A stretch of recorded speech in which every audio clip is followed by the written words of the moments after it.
This is Keep the Faith Ministry News. I'm Hal Mayer.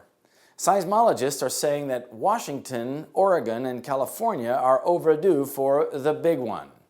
They are referring to a major earthquake that will devastate the now densely populated coastal areas of the U.S. West Coast. The length of time roughly corresponds to an earthquake's magnitude. A quake of 15 seconds is in the high 60s, 30 seconds in the mid-7s. 1 minute goes to the high 7s, 2 minutes enters the 8s, a 3-minute quake hits the high 8s, while 4 minutes hits 9.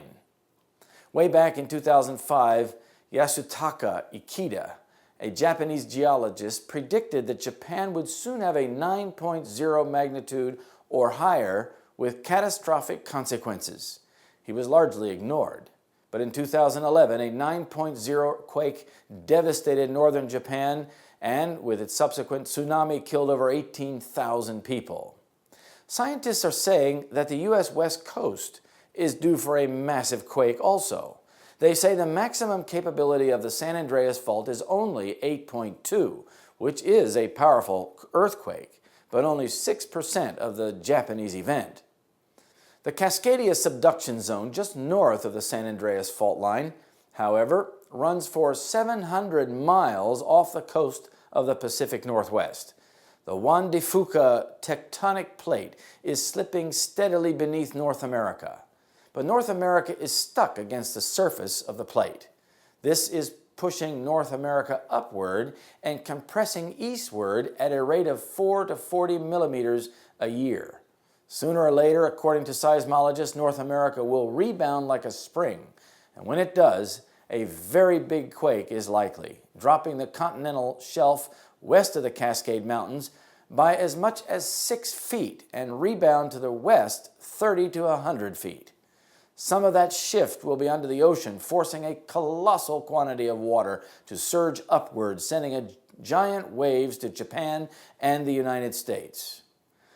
By the time the shaking has ceased and the tsunami has receded, the region will be unrecognizable, said Kenneth Murphy, FEMA director for the region.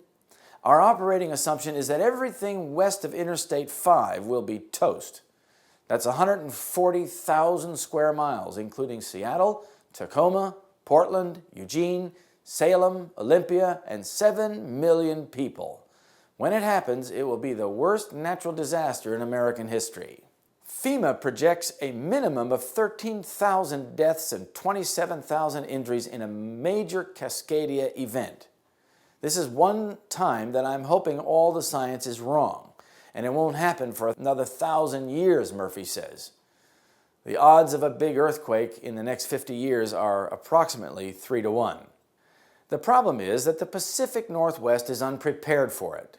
The Juan de Fuca is part of the Ring of Fire, a volcanically and seismically volatile region that runs from New Zealand through Indonesia and Japan, across to Alaska and down the west coast of the Americas to Chile. Most earthquakes in the region are a result of continental plates getting unstuck from oceanic plates. The Cascadia subduction zone has all the right anatomical parts, yet never in recorded history has it caused a major earthquake. However, by studying the rings of dead cedar trees near the Washington coast, scientists realized in the 1980s that there was an earthquake all the way back in 1699. Earthquake and tsunami records in Japan go all the way back to 599 AD. A Japanese scientist matched the 1699 earthquake to a corresponding orphan tsunami 600 miles long that hit Japan at the same time. Native American history also brings out evidence of saltwater floods and sinking land, pointing to the same time period around 1700. Scientists have also been studying the sea floor, which gives the history of the subduction zone through deposits that fell there as they fell off the continental plate during earthquakes. Scientists have been able to determine how much of the zone has ruptured, how often, and how drastically. Scientists now think that on average, every 243 years, an earthquake happens in Cascadia. Doing the math, the U.S. Pacific Northwest is now 315 years into a 243-year cycle. Early warning systems now available aren't used in the region. The vast majority of buildings were not built to today's seismic standards.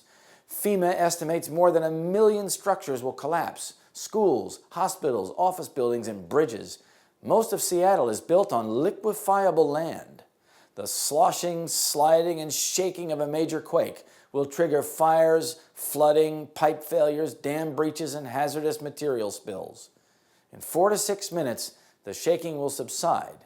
For another few minutes, the region upended will continue to fall apart on its own. Then the wave will arrive and the real destruction will begin. Thousands will die in the inundation zone. We can't save them, says Kevin Couples, city planner for Seaside, Oregon. I'm not going to sugarcoat it and say, oh yeah, we'll go around and check on the elderly. No, we won't, nor will anyone save the tourists. The tsunami will not rise up from the surface of the sea and break from above. It will look like the whole ocean elevated, overtaking the land. The inundation zone will be scoured of structures from California to Canada, making the tsunami inundation zone uninhabitable for years. 80 miles off the coast of Washington state, 10,000 feet below the surface of the sea, the geological clock is ticking. And while appearing to the children of men as a great physician who can heal all their maladies, Satan will bring disease and disaster until populous cities are reduced to ruin and desolation.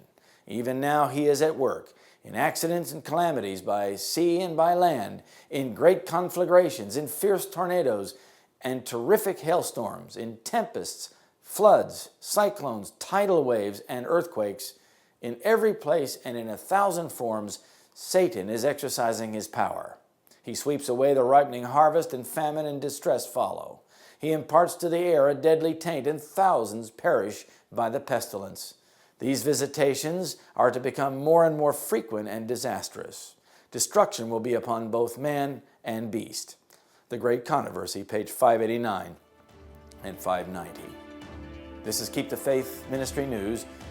Thank you for watching.